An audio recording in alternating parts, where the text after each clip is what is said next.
Hello and good morning मेरे प्यारे बच्चों। आई होप सो कि आप लोग सभी अपने घरों में सही होंगे और मैं आपका स्वागत करती हूँ फिनिक्स के यूट्यूब चैनल पे। वैसे आज मेरा थोड़ा सा गला ख़राब है तो शायद it will not be so much soothing for your ears, but चलो अपन कोशिश करेंगे आज का लेक्चर कंप्लीट करने का। वैसे तो आज एक नए चैप्टर की शुरुआत आज हम स्टार्ट करने वाले हैं, चैप्टर नंबर 9 बायोमॉलिक्यूल्स, और आज का लेक्चर होगा अबाउट द इंट्रोडक्शन ओनली, है ना। तो चलो भाई अपने नोटबुक्स, अपने पेन वगैरह जो भी स्टेशनरी है जिससे जैसे भी तुम नोट्स बनाते हो रेडी हो जाओ। Today we are going to start with a brand new chapter. देखो, चैप्टर स्टार्ट करने से पहले एक छोटा सा डिस्क्लेमर। लेक्चर सीरीज़ अगर आप देख रहे हो तो पूरा अटेंड करो, सब्सक्राइब करना नहीं भूलना है, लाइक करना है, कमेंट करना है about the doubts, and yes bell icon जो भी है आपका उसको प्रेस कर लेना है ताकि हर लेक्चर की नोटिफिकेशन आपको टाइम टू टाइम मिलती रहे, राइट। अब before starting please tell me कि आपको मेरी ऑडियो वीडियो समझ में आ रही है कि नहीं। साउंड में बच्चों आज थोड़ा सा दिक्कत होगा, I am extremely sorry for that.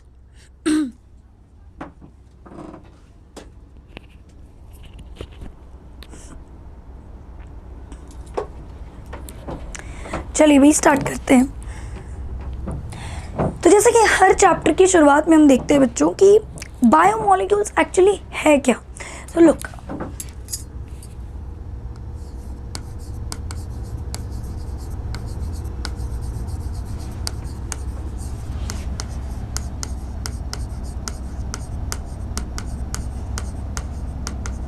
Other name of biomolecules is metabolites.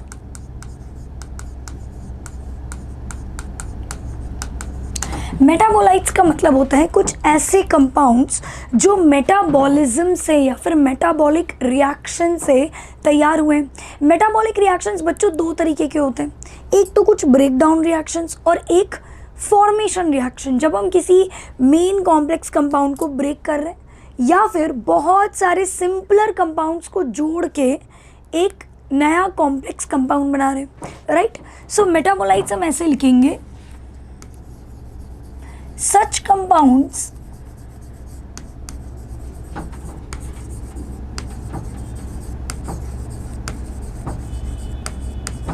are formed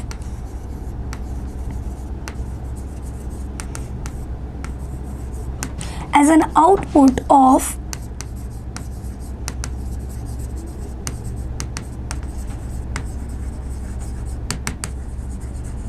metabolic reactions.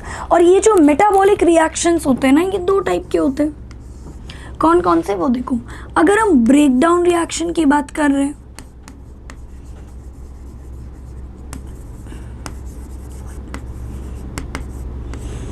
Break down और लाइसिस रिएक्शन को क्या बोलते हैं, कैटाबॉलिज्म।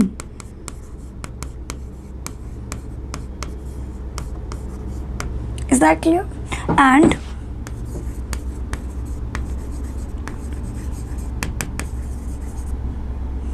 फॉर्मेशन को हम बोलते हैं एनाबॉलिज्म।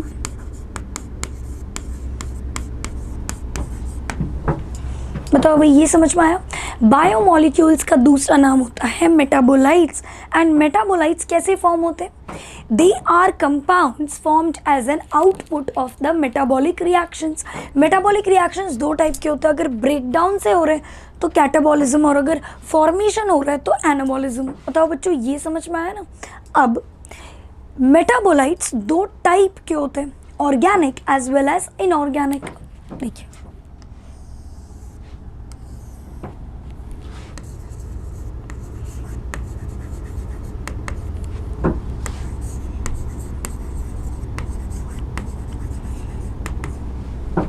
ठीक है।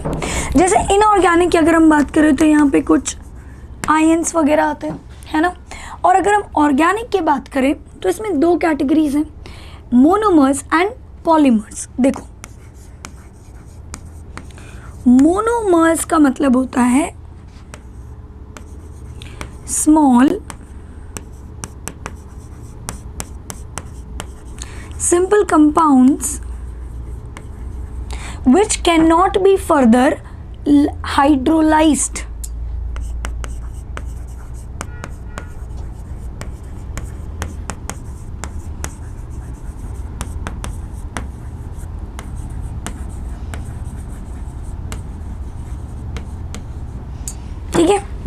मतलब ये ऐसे छोटे कंपाउंड्स हैं जिनको हम फर्दर तोड़ नहीं सकते बेटा, ये लास्ट है, इसके नीचे ही नहीं टूटेगा, इसके बाद अगर आपने इसको तोड़ने की कोशिश की तो ये आयनिक फॉर्म में ब्रेक डाउन कर जाएगा।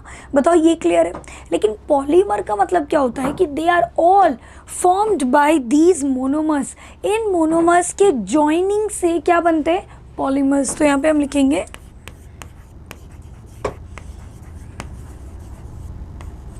these are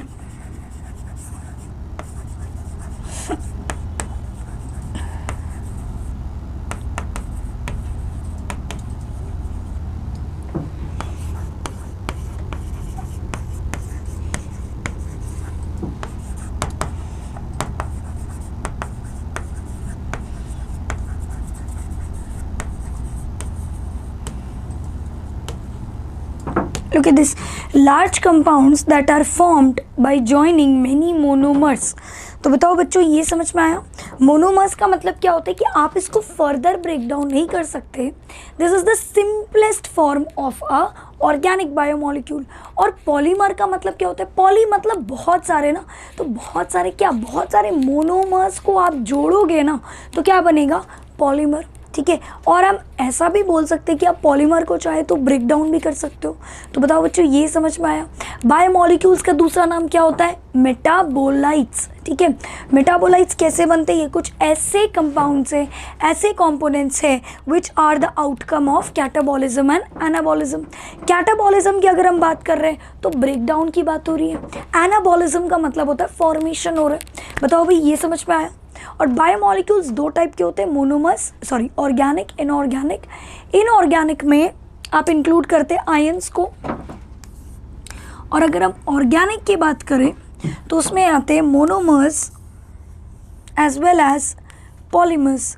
तो बताओ बच्चों ये क्लियर है, ये समझ में आया।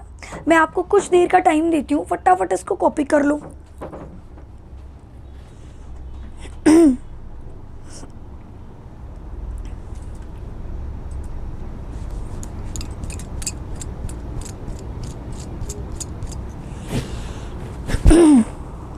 बताओ भाई ये क्लियर हुआ, यस और नो।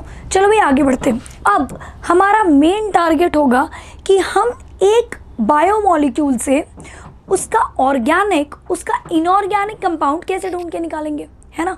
मतलब जैसे मान लो मैंने तुमको एक टिश्यू दे दिया, ठीक है, अभी तक मैंने आपको टिश्यूज़ पढ़ाए, सेल्स पढ़ाए, है ना। तो ये जो टिश्यूज़ है, सेल्स है, इसी के साइटोप्लाज्म में होते हैं ना ये सारी चीज़ें। भाई साइटोप्लाज्म साइटोप्लाज्म किन चीज़ों से बना है, कुछ आयन से बना है। Just a minute.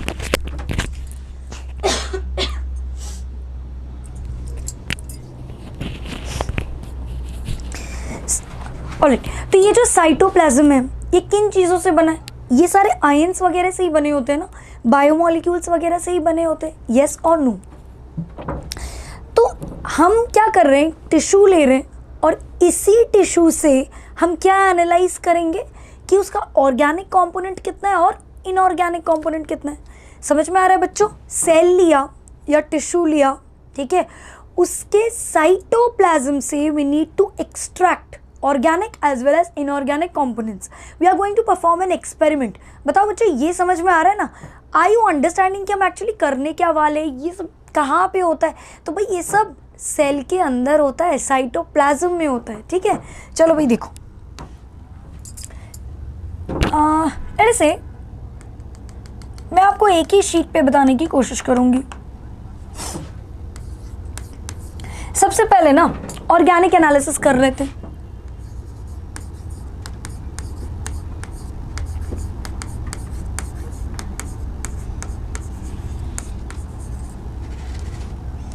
देखो जब हम ऑर्गेनिक एनालिसिस की बात करते हैं, सबसे पहले तो आपको एक टिश्यू का पीस लेना है, ठीक है,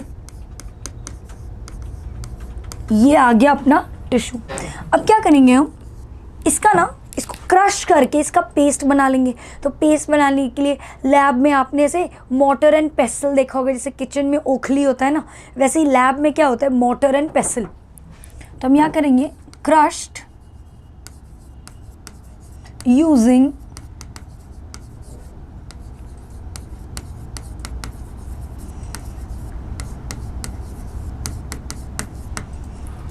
बताओ ये क्लियर है?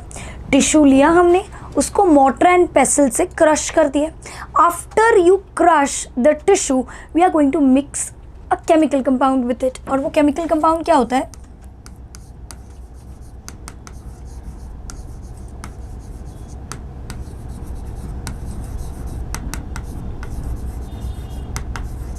Trichloroacetic acid. ठीक है, हम क्रश करके क्या यूज कर रहे हैं? Trichloroacetic acid. अब बताओ क्या हम कह सकते हैं कि यहाँ पे एक स्लरी बनने वाला है? यहाँ पे क्या बन जाएगा? एक स्लरी। एक ऐसे समझो ना बेटा, तुमने पेस्ट तैयार किया, उसमें एक एसिड डाल दिया, अब तुम उसको मिक्स करोगे तो क्या बनेगा? ऐसा एक ब्रॉथ जैसा तैयार हो जाएगा ना, उसको तो स्लरी बोलेंगे अपन। अब क्या करना है? स्लरी को फिल्ट्रेशन करना है, स्लरी को छानना है। देखो भैया कंपैरेटिव्स बनाओ। एक बीकर लेना है, ज़्यादा कुछ तामझाम नहीं है, एक बीकर ले लिया हम लोगों ने। ठीक है, यहाँ पे एक आपने फनेल अटैच कर दिया,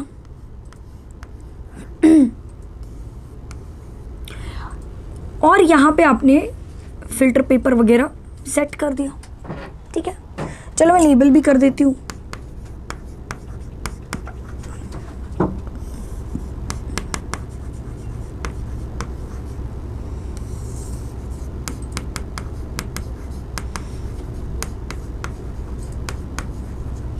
यहाँ तक क्लियर? अब ये जो स्लरी हमने प्रिपेयर किया है ना, इसको हम डाल देंगे इस यूनिट के अंदर। बराबर? ये जो स्लरी यहाँ पे फॉर्म हुआ है, इसको हम डाल देंगे कहाँ पे? इस फिल्ट्रेशन यूनिट में। तो बच्चों देखो, आपको ना ऐसे दो कंपाउंड मिलेंगे, एक यहाँ पे ऐसे लिक्विड फॉर्म में, और कुछ चीज़ें आपको इसी फनेल में रह जाएंगी। अब बच्चों अगर तुमको ये फॉलो नहीं हो पा रहा है ना, मेरा एक ईजी सा एग्जांपल सुन लो, फटाफट समझ में आ जाएगा। चाय तो सबने बनाई होगी या फिर बनते हुए तो देखी ही होगी। जब चाय बन के तैयार हो जाता है ना, हम क्या करते हैं? उसको स्ट्रेन करते हैं। एक ऐसा मैश लेते हैं, कप पे डालते हैं, और जहाँ जिस पतीले में आप चाय उबाल रहे हो उसको आप स्ट्रेन करते हो, तो चाय जो है, जो लिक्विड मैटर है, वो आपके कप में कलेक्ट हो रहा है, और छन्नी में चाय पत्ती वगैरह कलेक्ट हो जाता है। यस और नो? तो क्या हम कह सकते हैं कि water, milk, T extracts and sugar एक दूसरे के साथ डिसॉल्व कर चुके और एक कंपाउंड बना रहे, दैट इज टी। यस और नो? एक लिक्विड फॉर्म में बना रहे। सिमिलरली बच्चों, कुछ ऐसे भी बायोमोलिक्यूल्स हैं जो इस एसिड में डिसॉल्व कर रहे हैं। आपने टिश्यू को क्रश किया था ना, तो टिश्यू का ऐसा कोई तो हिस्सा होगा जो इस एसिटिक एसिड में डिसॉल्व कर गया, तो ही तो आपको यहाँ पे कुछ तो मैटर मिल रहा है ना। यस और नो? ये प्योरली एसिड थोड़ी है, इसमें कुछ तो डिसॉल्व किया ही होगा। अब कुछ कंपाउंड्स जो डिसॉल्व नहीं कर रहे हैं उनको हम क्या बोलेंगे? रेसिड्यू। यस और नो? जो डिसॉल्व कर रहा है उसको एसिड सॉल्यूबल, जो नहीं डिसॉल्व कर रहा है तो उसको रेसिड्यू या फिर एसिड इनसॉल्यूबल। यस और नो? बताओ बच्चों, यहाँ तक क्लियर हुआ? हाँ या ना? चलो एक बार चेक करना पड़ेगा। ऑफ कोर्स बेटा, नोट्स मिल जाएंगे, पीडीएफ में ही मिल जाएंगे, please do not worry about it. बस मुझे इतना बताते जाओ कि तुमको समझ में आ रहा है कि नहीं आ रहा है।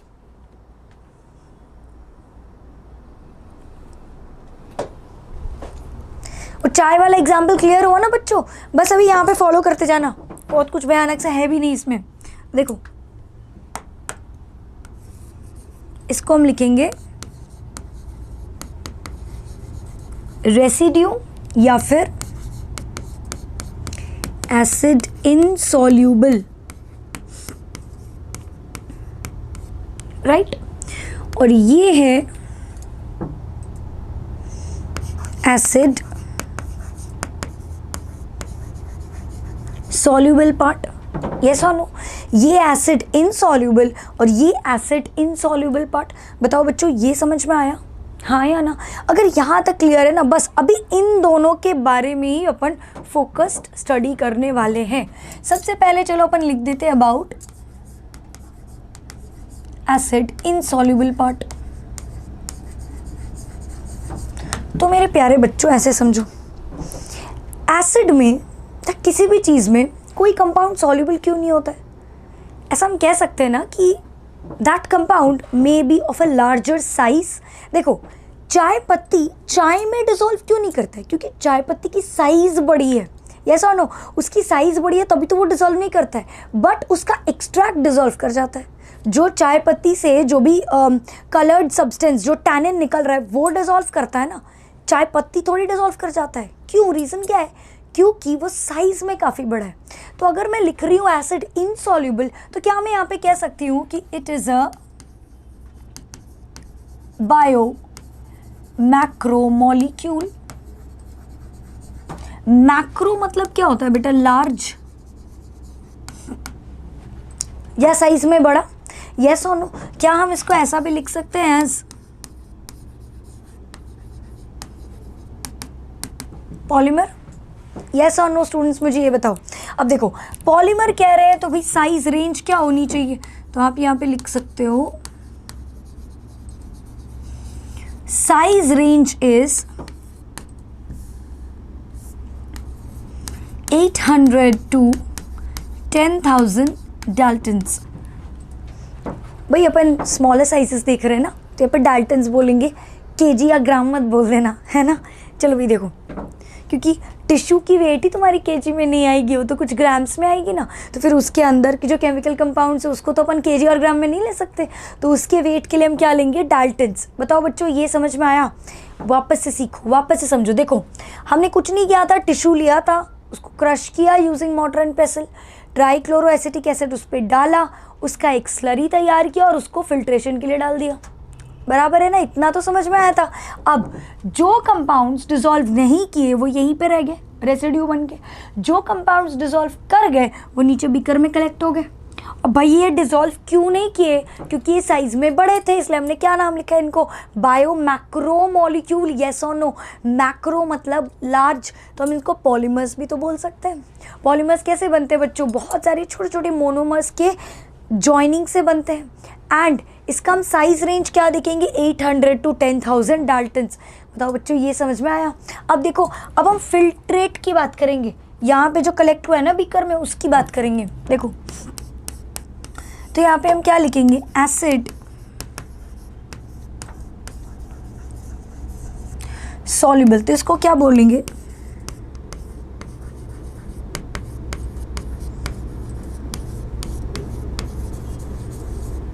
Bio micromolecule. माइक्रो मतलब क्या होता है? स्मॉल। बताओ, ये क्लियर है? अब देखो, तो क्या हम इसको मोनोमर लिख सकते हैं ना? यहाँ पे हम लिखेंगे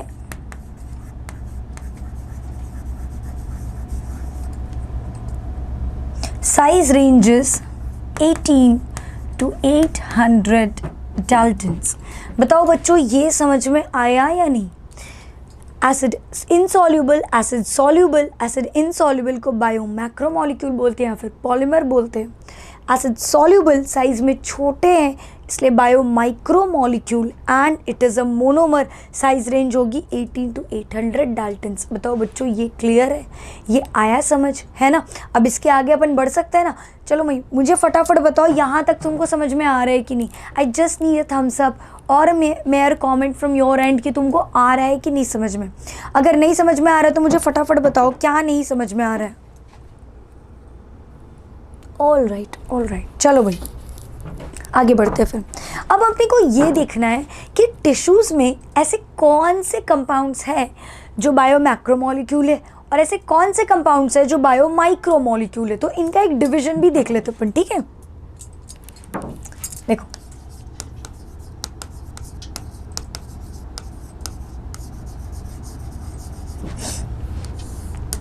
एसिड इनसॉल्युबल में we are going to write about proteins,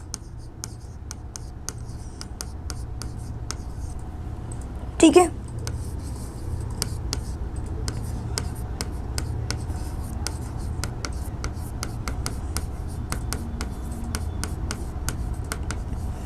polysaccharides, है ना?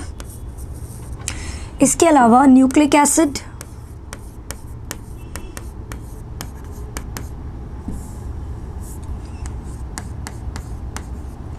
एंड यहाँ पे एक अजीब सा कंपोनेंट भी रहता है which is called as lipids. अब भाई मैंने इस लिपिड्स को अजीब क्यों बोला है ना, उसके लिए थोड़ा सा पेशेंस रखो, थोड़ा सा रुको, मैं एक्सप्लेन करूँगी। बट अभी जल्दी से हम ये देख लेंगे एसिड सॉल्युबल वाले कौन से हैं। ध्यान से देखना बच्चों, एसिड सॉल्युबल क्या है, मोनोमर्स है ना। अब इन्हीं के मोनोमर्स होंगे ना, तो प्रोटीन का मोनोमर क्या होगा, एमाइनो एसिड। क्लियर है। सिमिलरली पॉलीसैकेराइड्स का मोनोमर क्या होगा, चलिए यहाँ पे लिखते हैं सिंपल शुगर।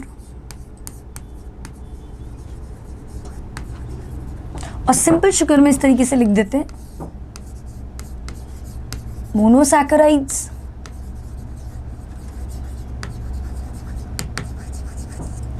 derived monosaccharides,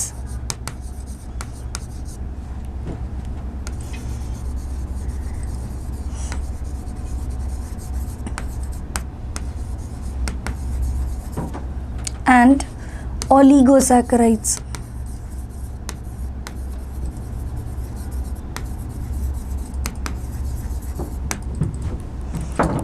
चलो भाई ये क्लियर है।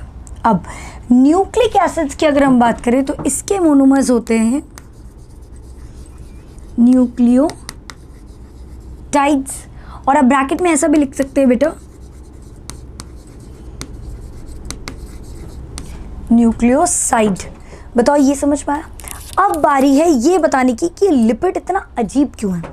पता है लिपिड की अगर आप साइज रेंज चेक करोगे ना, तो उसकी साइज रेंज होती है बिलो 800, ठीक है, बिलो 800 इसकी साइज रेंज है। और अगर आप इसकी सॉल्युबिलिटी चेक करोगे तो आपको पता ही है ना कि लिपिड किसी में भी सॉल्युबल नहीं होता है, पानी में तो बिल्कुल नहीं, लेकिन there are hardly any chemical compounds, chemical solvents जहाँ पे लिपिड डिजोल्व कर जाए।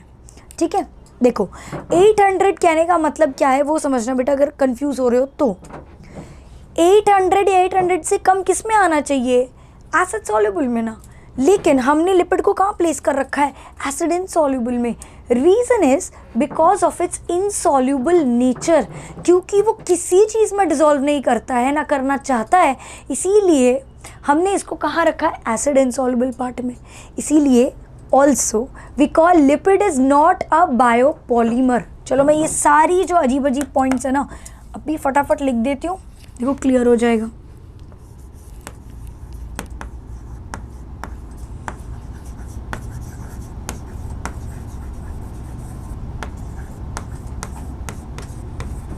ठीक है,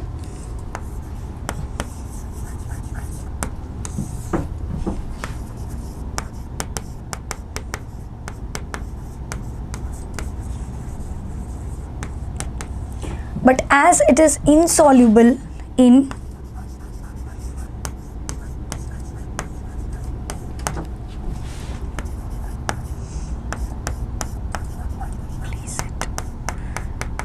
the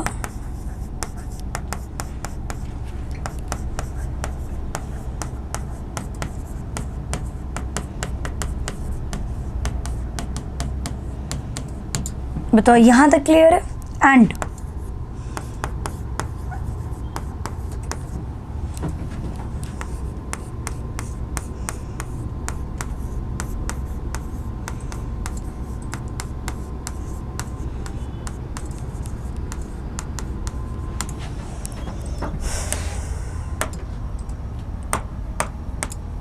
अब ये जो मैंने लिखा है ना, ये जो मैंने टर्म लिखा है, ये जो मैंने सेंटेंस लिखा है बेटा, it is very very important. इसको हमेशा ध्यान रखना है कि लिपिड कोई पॉलीमर नहीं है। ठीक है, ध्यान रहेगा ये पॉइंट, येस और नो। तो चलो एक बार वापस से रिवाइज कर लेते हैं। एसिड इनसॉल्युबल की अगर हम बात करें तो उसमें क्या क्या आएगा, proteins, polysaccharides, nucleic acids and lipids. Lipids को हमने क्यों प्लेस किया है, just considering its insoluble nature, हमने इसको प्लेस कर दिया है एसिड इनसॉल्युबल फ्रैक्शन में। But we will never consider this as a polymer. Reason क्या है, इसकी साइज रेंज कितनी है, बिलो 800 डाल्टन। ये क्लियर। और एसिड सॉल्युबल में कौन कौन से आते हैं, अमाइनो एसिड्स, सिंपल शुगर में क्या क्या आता है? Monosaccharides, derived monosaccharides and oligosaccharides and nucleotides या फिर nucleoside. I will give you a moment again, take a screenshot quickly और बताओ कि तुमको यहाँ तक ये तीनों स्लाइड्स जो है तुमको समझ में आ रहे हैं कि नहीं।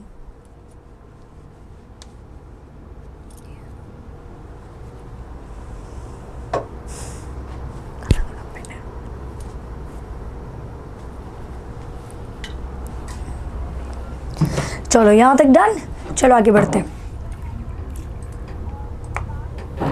अब यहाँ पे हम बात करेंगे बच्चों कुछ टाइप्स ऑफ मेटाबोलाइट्स के बारे में। जैसे ऐसे ना आप टर्म्स देखेंगे एनसीईआरटी में, प्राइमरी मेटाबोलाइट, सेकेंडरी मेटाबोलाइट, ऐसे कुछ टर्म्स देखेंगे। तो सबसे पहले उनको हम डील कर लेते हैं, उसके बाद we are going to study about the inorganic fraction. ठीक है, देखिए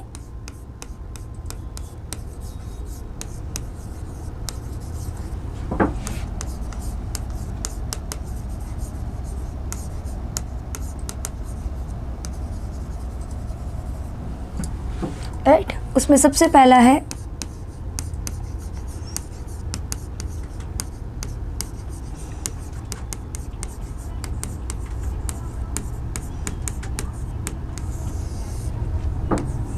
ओके दिस प्राइमरी मेटाबोलाइट्स की हम बात करें ना, तो ये कुछ ऐसे केमिकल कंपाउंड्स है जो सेल खुद बनाता है और खुद यूटिलाइज करता है। It's like making food for ourselves only, हम खुद ही पकाएंगे, खुद ही खा जाएंगे, that is a primary metabolite. तो इसको हम कैसे डिफाइन करेंगे?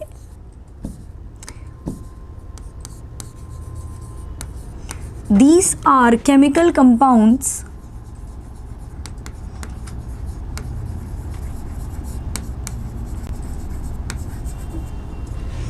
which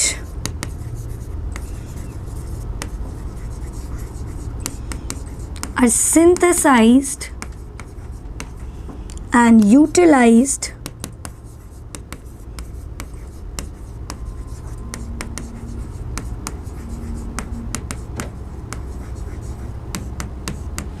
by the cell itself। बताओ ये समझ में आया? अब दिमाग में चल रहा होगा कि भाई इसके एग्जाम्पल्स क्या है, ऐसे कौन से सब्सटेंसेस है जो सेल खुद ही बनाता है और खुद ही खा जाता है। बस ध्यान से समझना बेटा और देखो। फॉर एग्जाम्पल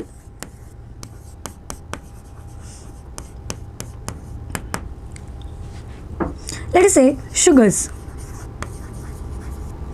सेल खुद ही शुगर बनाता है, खुद ही उसको यूटिलाइज करता है, because sugar is the source of energy.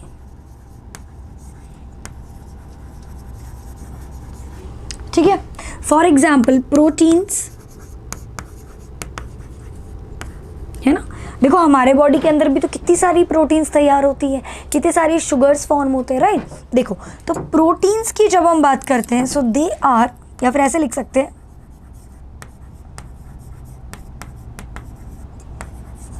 They help in growth, है ना। तो ऐसे बहुत सारे एग्जाम्पल्स है जो सेल खुद ही सिंथेसाइज करेगा और खुद ही उसको यूज करेगा फॉर इट्स ओन डेवलपमेंट। तो बेटा क्या हम प्राइमरी मेटाबोलाइट में ऐसा कुछ लिख सकते हैं क्या, दैट देखना है ना, supports all the physiological processes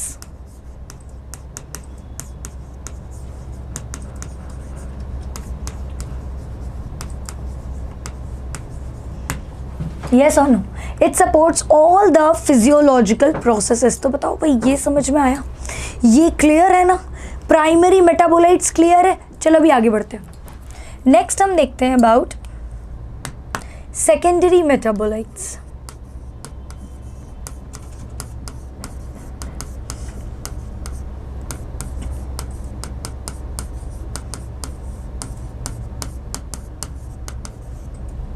look, secondary metabolites, ये जो केमिकल कंपाउंड है ना, ये सेल प्रोड्यूस तो करता है बट यूज नहीं करता है ना। तो इसमें हम एनिमल सेल्स को इंक्लूड नहीं करेंगे, इसमें हम कौन से सेल्स को इंक्लूड करने वाले? Plant cells, fungal sales and bacterial cells.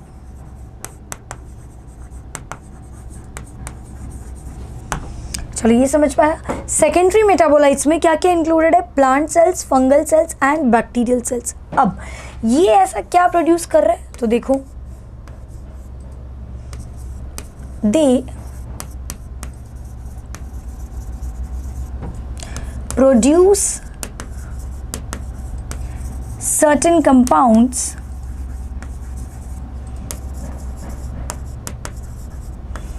which are not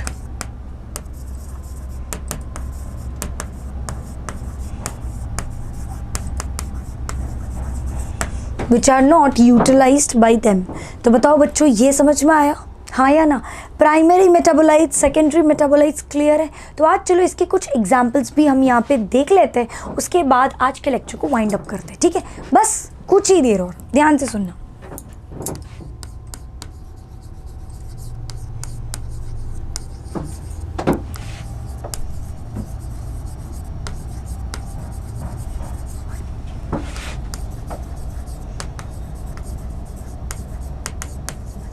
देखो, एग्जाम्पल्स ऑफ सेकेंडरी मेटाबोलाइट्स एक एक करके देखना बेटा।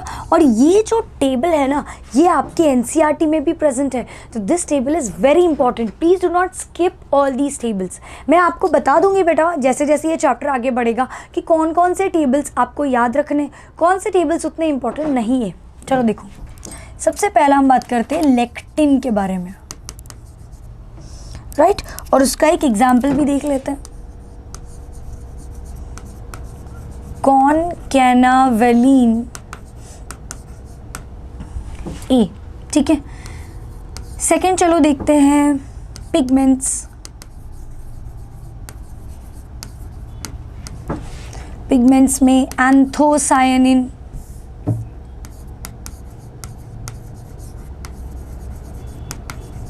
ठीक है, या फिर कैरोटिनॉइड्स। क्लियर? चलो थर्ड देखते हैं एल्कलॉइड। एल्कलॉइड में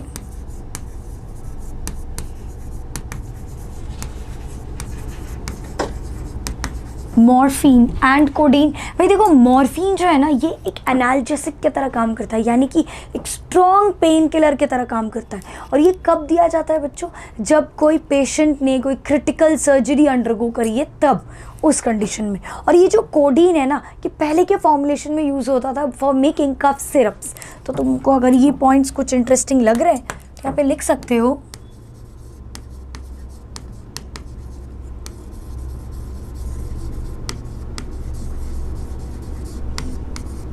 ठीक है? और मॉर्फिन में लिख सकते हो एनाल्जेसिक।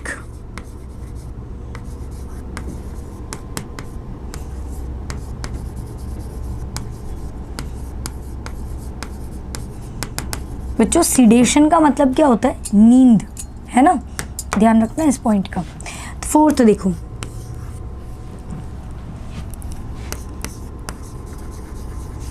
ड्रग्स में तुम लिख सकते हो विनब्लास्टिन एंड करक्यूमिन। फिफ्थ में आप लिख सकते हैं टॉक्सिन्स। टॉक्सिन्स में आप लिख सकते हैं एबरिन एंड रिसिन। बताओ भाई, यहाँ तक क्लियर हो रहा है? येस और नो? ऑल राइट, तो चलो एक और लिख लेते हैं, एसेंशियल ऑयल।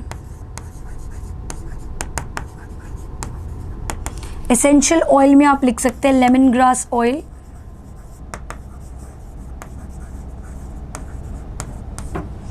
चलो आज के लिए लास्ट एक मैं बता देती हूँ, टर्पीन्स। टर्पीन्स में मोनोटर्पीन, डाइटर्पीन,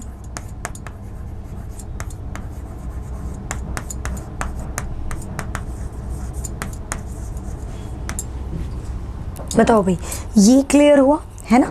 तो आज हमने क्या क्या सीख लिया है बच्चों। So today we have learned about कि what is the other name of biomolecules, biomolecules की डेफिनेशन क्या है, मेटाबोलाइट्स कहाँ से मिल रहे हैं, कितने टाइप्स के होते हैं।